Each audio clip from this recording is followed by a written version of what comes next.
नमस्कार दोस्तों, आप सभी का स्वागत है एग्जाम फर्स्ट चैनल पर। दोस्तों आज हम लोग उत्तर प्रदेश पुलिस के लिए प्रैक्टिस सेट 10 देखेंगे, जिसमें हम सामान्य ज्ञान के सभी प्रश्नों को व्याख्या सहित हल करेंगे। तो आइए दोस्तों हम शुरुआत करेंगे अपने पहले प्रश्न से। पहला प्रश्न दोस्तों हम देखेंगे कि दांतों की वर्धित यानी कि इनलार्ज छवि को देखने के लिए दंत चिकित्सकों द्वारा किस दर्पण का उपयोग किया जाता है।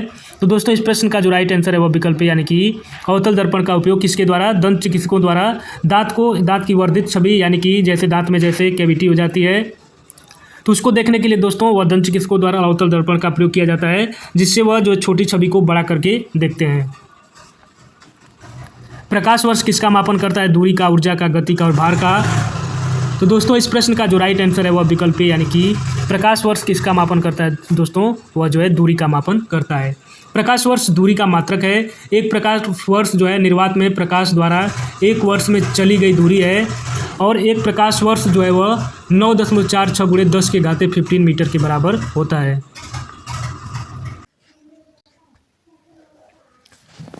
तीसरा प्रश्न देखेंगे दोस्तों कि सांची स्तूप का निर्माण किसने कराया।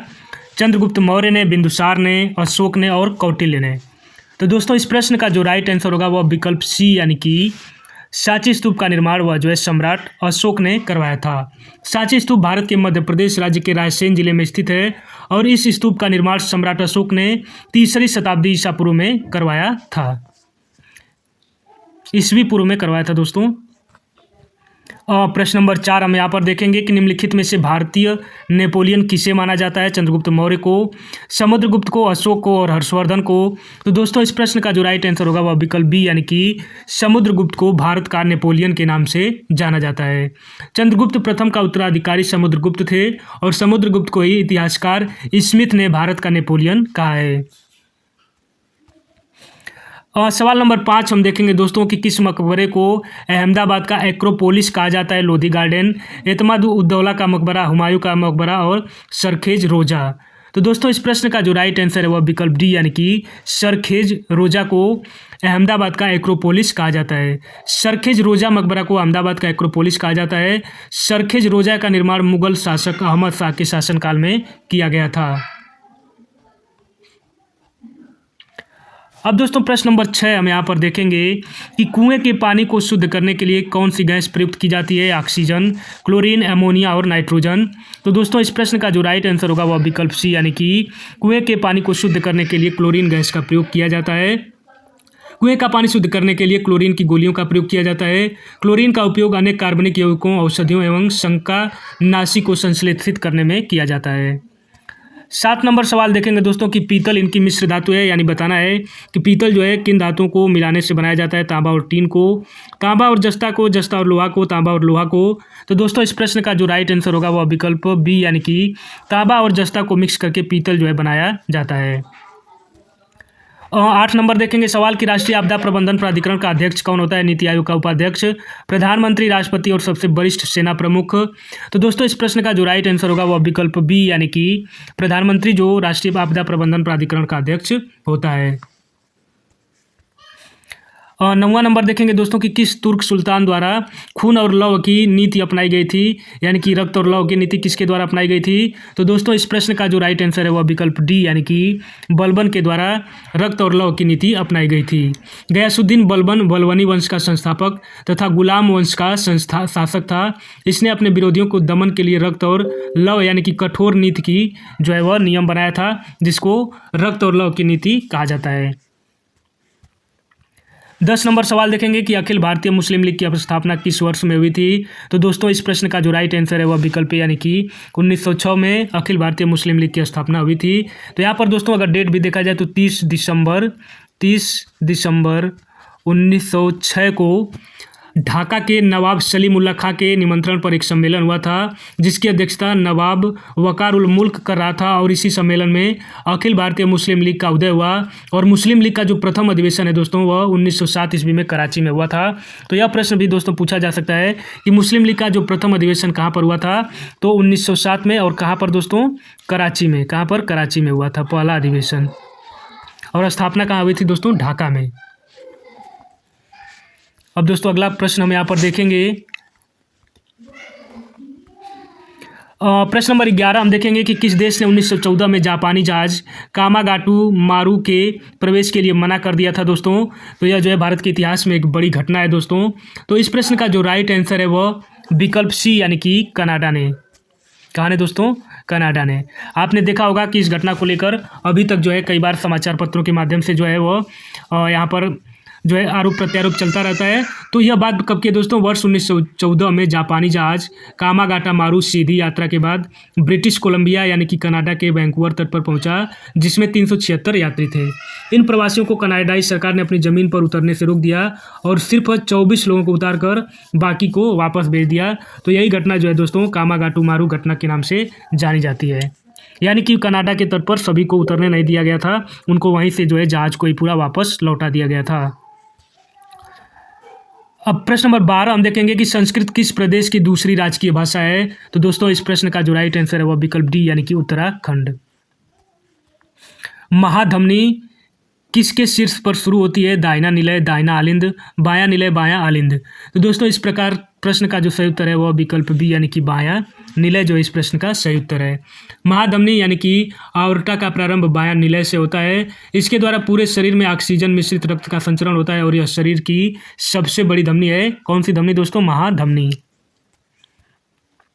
अंकुरण के दौरान जल्दी पुष्पण की प्रक्रिया को प्रेरित करने के लिए बीज के द्रुत शीतन उपचार की प्रक्रिया को कौन सी प्रक्रिया कहा जाता है दोस्तों? तो इस प्रश्न का जो सही उत्तर है वह विकल्प सी यानी कि उसको जो है बीज प्रशीतन कहा जाता है दोस्तों, यानी कि वर्नलाइजेशन कहा जाता है। क्या कहा जाता है दोस्तों? वर्नलाइजेशन। प्रश्न नंबर 15 देखेंगे कि पेड़ पौधों में निषेचन के बाद अंडाशय में किसमें परिवर्तित होता है? बीज में, जायांग में, पुष्प केसर में और फल में। तो दोस्तों इस प्रश्न का जो राइट आंसर है वह विकल्प डी यानी कि फल में जो है वह परिवर्तित होता है। पेड़ पौधों में निषेचन के बाद अंडाशय जो है फल में परिवर्तित होता है और अंडाशय के अंदर स्थित बीजांड में बीजों का निर्माण होता है। 16 नंबर सवाल देखेंगे दोस्तों कि नेशनल स्टॉक एक्सचेंज का मुख्यालय कहाँ पर है। तो दोस्तों इस प्रश्न का जो राइट आंसर है वह विकल्प सी यानी कि एनएससी का जो मुख्यालय है दोस्तों वह कहाँ पर है? मुंबई में। नेशनल स्टॉक एक्सचेंज भारत का सबसे बड़ा स्टॉक एक्सचेंज है और इसका मुख्यालय मुंबई में स्थित है और इसकी स्थापना कब हुई थी दोस्तों? 1992 में हुई थी। मध्य प्रदेश में खेती की विधि झूम कृषि को और क्या कहते हैं दोस्तों? रोका, पेंडा, दहिया और करुआ। तो इस प्रश्न का जो राइट आंसर है वह विकल्प सी यानी कि दहिया। मध्य प्रदेश में खेतों की कृषि विधि झूम कृषि को दहिया भी कहते हैं। झूम कृषि में जंगलों झाड़ियों को काटकर जला दिया जाता है और साफ की गई भूमि को जुताई करके बीज बो दिए जाते हैं। अगला प्रश्न देखेंगे प्रश्न नंबर 18 कि धान कहाँ की मुख्य फसल है दोस्तों? तो इस प्रश्न का जो राइट आंसर है वह विकल्प सी यानी कि चीन की। आप भारत से कंफ्यूज मत होइएगा, धान जो है चीन की प्रमुख फसल है। उसके बाद विश्व में धान उत्पादन में भारत का द्वितीय स्थान है। तो भारत का भी स्थान है दोस्तों, परंतु पहले नंबर पर कौन है? चीन में। धान की उपज के लिए सामान्यतः 100 सेंटीमीटर से अधिक वर्षा की आवश्यकता होती है। जोन ऑफ आर्क स्थित है फ्रांस में, इटली में, ब्रिटेन में और स्पेन में। तो दोस्तों इस प्रश्न का जो राइट आंसर है वह विकल्प है यानी कि जोन ऑफ आर्क कहाँ पर स्थित है? वह जो है फ्रांस में। जोन ऑफ आर्क फ्रांस की एक देशभक्त महिला थी जो अपने राष्ट्र की आज़ादी के लिए अंग्रेजों से युद्ध करते हुए शहीद हो गई थी। तो जोन ऑफ आर्क जो है कहाँ पर स्थित है दोस्तों? फ्रांस में। हाँ दोस्तों, आगे बढ़ने से पहले मैं आप सभी को बता दूं कि जो मेरे चैनल पर पहली बार जुड़ रहे हैं दोस्त, उन सभी से आग्रह है कि वह जो है प्लीज़ चैनल को सब्सक्राइब कर लें, वीडियो को लाइक करें। और दोस्तों आप जो है इन प्रश्नों में आपने कितने प्रश्नों का सही उत्तर दिया है आप जो है नीचे जरूर कमेंट करेंगे। तो साथियों यहाँ पर एग्जाम फर्स्ट चैनल का टारगेट है कि कम समय में प्रश्नों के माध्यम से, उनकी व्याख्या के माध्यम से आपको ज़्यादा से ज़्यादा कंटेंट तैयार करवाया जाए। तो मैं आप सभी दोस्तों से उम्मीद करता हूं कि शायद यह प्रयास आप सभी को पसंद आ रहा होगा दोस्तों। तो आप सभी जो है कमेंट बॉक्स में कमेंट कीजिएगा और क्या सुधार किया जा सकता है यह सब जो है आप जरूर कमेंट करेंगे। और आप जरूर यह कमेंट करेंगे कि आपने इन प्रश्नों में कितने प्रश्नों का सही उत्तर दिया। तो आइए अगला प्रश्न हम देखेंगे कि प्रेयरी यानी कि यह किस जगह में शीतोष्ण घास के मैदान होते हैं? उत्तरी अमेरिका में, दक्षिणी अमेरिका में, अफ्रीका में और एशिया में। तो दोस्तों इस प्रश्न का जो सही उत्तर है वह विकल्प है यानी कि उत्तरी अमेरिका में। अब दोस्तों इसको अगर हम एक ट्रिक से याद करें, क्योंकि प्रेयरी जो है, प्रेयरी, स्टेपीज, इनसे जो है घास के मैदानों से सवाल पूछे जाते हैं। तो दोस्तों अगर प्रेयरी की बात करें तो जैसे अगर देखा जाए तो पूरे इस विश्व में सबसे शक्तिशाली कौन देश है? उत्तरी अमेरिका। तो उत्तरी अमेरिका से सभी लोग प्रेयर करते हैं, जैसे पाकिस्तान प्रेयर करता है, ईरान प्रेयर करता है, इजराइल प्रेयर करता है, क्योंकि अमेरिका जो है ज़्यादा शक्तिशाली है। तो इसलिए जो प्रेयरी घास का मैदान है वह कहाँ पर है? उत्तरी अमेरिका में। और यह दोस्तों कैसा मैदान है? शीतोष्ण घास का मैदान है। अब प्रश्न नंबर 21 देखेंगे कि निम्नलिखित में से कौन सा भारत का सबसे स्थिर पठार है? मालवा, छोटा नागपुर, दक्कन और अमरकंटक। तो दोस्तों इस प्रश्न का जो राइट आंसर है वह विकल्प सी, यानी कि भारत का जो सबसे स्थिर पठार है दोस्तों वह दक्कन का पठार है। चित्रकूट जलप्रपात भारत के किस राज्य में स्थित है? दोस्तों चित्रकूट नहीं है जो दोस्तों चित्रकूट होगा, तो चित्रकूट जलप्रपात भारत के किस राज्य में अवस्थित है? तो दोस्तों इस प्रश्न का जो राइट आंसर है वह विकल्प सी, यानी कि कहाँ पर स्थित है दोस्तों? छत्तीसगढ़ में। चित्रकूट जलप्रपात छत्तीसगढ़ राज्य के बस्तर जिले में इंद्रावती नदी पर बनाया गया है और यह जलप्रपात घोड़े की नाल के समान है। संयुक्त राष्ट्र महासचिव एंटोनियो गुटेरेस किस देश के प्रधानमंत्री थे? तो दोस्तों इस प्रश्न का जो राइट आंसर है वह विकल्प बी, यानी कि संयुक्त राष्ट्र के जो महासचिव थे एंटोनियो गुटेरेस वह पुर्तगाल देश के प्रधानमंत्री भी थे। प्रश्न नंबर 24 देखेंगे कि लेबनान की राजधानी कहाँ है? तो दोस्तों इस प्रश्न का जो राइट आंसर है वह विकल्प ए, यानी कि लेबनान की राजधानी दोस्तों कहाँ है? वह जो है बेरूत में है। 25 नंबर सवाल देखेंगे कि जेट इंजन का आविष्कार किसने किया था? तो दोस्तों इस प्रश्न का जो राइट आंसर है वह विकल्प बी, यानी कि सर फ्रैंक विटल ने जेट इंजन का आविष्कार किया था। पॉलिटिक्स पुस्तक के लेखक कौन है? अरस्तु, सुकरात और प्लेटो, इनमें से कोई नहीं। तो दोस्तों इस प्रश्न का जो राइट आंसर है वह विकल्प ए, यानी कि पॉलिटिक्स पुस्तक के लेखक कौन है दोस्तों? अरस्तु हैं। अरस्तु जो है वह एक महान यूनानी दार्शनिक था और इन्हें प्लेटो के सबसे मेधावी शिष्यों में गिना जाता है, यानी कि अरस्तु जो है किसका शिष्य था दोस्तों? प्लेटो का। किसके मार्गदर्शन में भारत के संविधान के मूल दस्तावेजों को हस्तनिर्मित किया गया था? अवनींद्रनाथ टैगोर, रविंद्रनाथ टैगोर, नंदलाल बोस और विनोद बिहारी मुखर्जी। तो दोस्तों इस प्रश्न का जो राइट आंसर है वह विकल्प डी, यानी कि नंदलाल बोस के जो है मार्गदर्शन में। नंदलाल बोस के मार्गदर्शन में भारत के संविधान के मूल दस्तावेज को हस्तनिर्मित किया गया था। 26 नवंबर 1949 को गृहीत मूल भारतीय संविधान की प्रस्तावना में निम्नलिखित में से किस शब्द का उल्लेख नहीं है? तो दोस्तों इस प्रश्न का जो राइट आंसर है वह विकल्प डी, यानी कि धर्मनिरपेक्ष शब्द का उल्लेख नहीं है। अब दोस्तों यहाँ पर थोड़ा इंटरेस्टिंग फैक्ट देख लेते हैं कि भारतीय संविधान की प्रस्तावना को 42वां संविधान संशोधन अधिनियम 1976 के द्वारा संशोधित किया गया और उस समय उसमें 3 नए शब्द समाजवादी, पंथ निरपेक्ष और अखंडता जोड़े गए। तो यह सब कब जोड़े गए दोस्तों? 42वां संविधान संशोधन अधिनियम 1976 के द्वारा। कौन कौन से 3 शब्द? समाजवादी, पंथ निरपेक्ष और अखंडता शब्द जोड़े गए। 29 नंबर देखेंगे कि राज्यसभा के सदस्य के रूप में चुने जाने के लिए किसी व्यक्ति की न्यूनतम आयु कितनी होनी चाहिए दोस्तों? तो इस प्रश्न का जो राइट आंसर है वह विकल्प सी, यानी कि न्यूनतम आयु कितनी होनी चाहिए? 30 वर्ष। राज्यसभा का सदस्य बनने के लिए न्यूनतम आयु 30 वर्ष है, जबकि लोकसभा का सदस्य बनने के लिए न्यूनतम आयु 25 वर्ष है।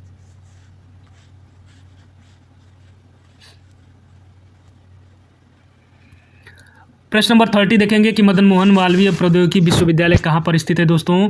तो इस प्रश्न का जो राइट आंसर है वह विकल्प है, यानी कि मदन मोहन मालवीय प्रौद्योगिकी विश्वविद्यालय गोरखपुर में अवस्थित है। 6ठी सदी बीसी के दौरान उत्तर प्रदेश के किन क्षेत्रों को चेदी कहा जाता था दोस्तों?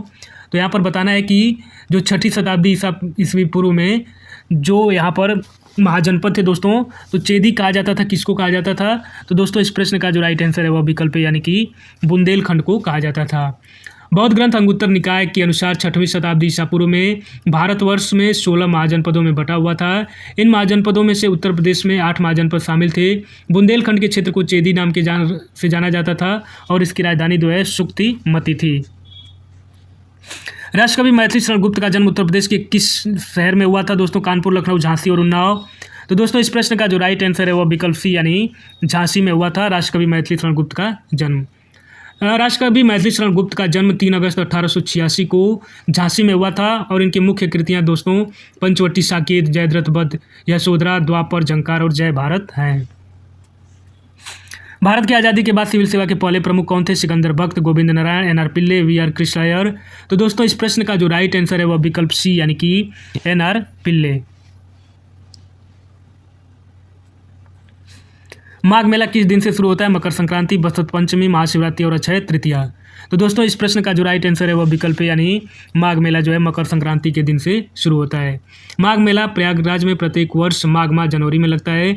इसकी शुरुआत माघ महीने में मकर संक्रांति के दिन से होती है और यहाँ हर 6 वर्ष पर अर्धकुंभ और प्रत्येक 12 वर्ष पर महाकुंभ भी लगता है। हॉकी के दिग्गज मेजर ध्यानचंद का जन्म कहाँ हुआ था? कानपुर, लखनऊ, मेरठ और इलाहाबाद। तो दोस्तों इस प्रश्न का जो राइट आंसर है वह विकल्प डी, यानी कि इलाहाबाद, जिसका अब नया नाम जो है वह प्रयागराज हो गया है। तो वहीं पर हॉकी के दिग्गज मेजर ध्यानचंद का जन्म 29 अगस्त 1905 को प्रयागराज में हुआ था और वे 3 बार ओलंपिक के स्वर्ण पदक जीतने वाले भारतीय हॉकी टीम के सदस्य रहे थे और उनको हॉकी का जादूगर भी कहा जाता है। हाल ही में जारी एक रिपोर्ट के अनुसार उत्तर प्रदेश का भारत की जीडीपी में कितना योगदान है? तो दोस्तों इस प्रश्न का जो राइट आंसर है वह विकल्प डी यानी 9.5%। कुछ डेटाओं को दोस्तों जो लेटेस्ट या अपडेटेड डेटा होते हैं करंट अफेयर से, उनको थोड़ा सा आप जो है एक बार क्रॉस चेक कर लेंगे कि वर्तमान में चीज़ें क्या चल रही हैं, क्योंकि हो सकता है कि कुछ चीज़ें जो है अपडेट हो गई हों। तो आप ऐसे प्रश्नों को एक बार थोड़ा सा ज़रूर अपने सिरे से क्रॉस चेक कर लेंगे। क्रॉस चेक करने का आजकल बहुत ही आसान तरीका है, AI है, गूगल है। आप किसी से भी सिंपली मुँह से बोलकर आप पूछ सकते हैं कि क्या डेटा क्या है, तो आप इसको अपने नोट्स में थोड़ा सा अपडेट कर लेंगे, क्योंकि मैं नहीं चाहता कि कोई भी आपको रॉन्ग इन्फॉर्मेशन या कोई भी फॉल्स डेटा मिल जाए। तो आप जो है जिन प्रश्नों पर आपको थोड़ा सा कन्फ्यूजन लगे, जो करंट अफेयर्स के डायनामिक प्रश्न होते हैं, तो उनको आप जो है एक बार क्रॉस चेक जरूर कर लेंगे। प्रश्न नंबर 37 देखेंगे कि हाल ही में किस राज्य में गंगा डॉल्फिन को अपना जलीय जीव घोषित किया है? तो दोस्तों इस प्रश्न का जो राइट आंसर है वह विकल्प यानी कि उत्तर प्रदेश ने गंगा डॉल्फिन को अपना जलीय जीव घोषित किया है। अब दोस्तों प्रश्न नंबर 38 देखेंगे कि हाल ही में उत्तर प्रदेश के किस शहर में नौसेना के शौर्य संग्रहालय का शिलान्यास किया गया? तो दोस्तों इस प्रश्न का जो राइट आंसर है वह विकल्प बी यानी लखनऊ में नौसेना के शौर्य संग्रहालय का शिलान्यास किया गया।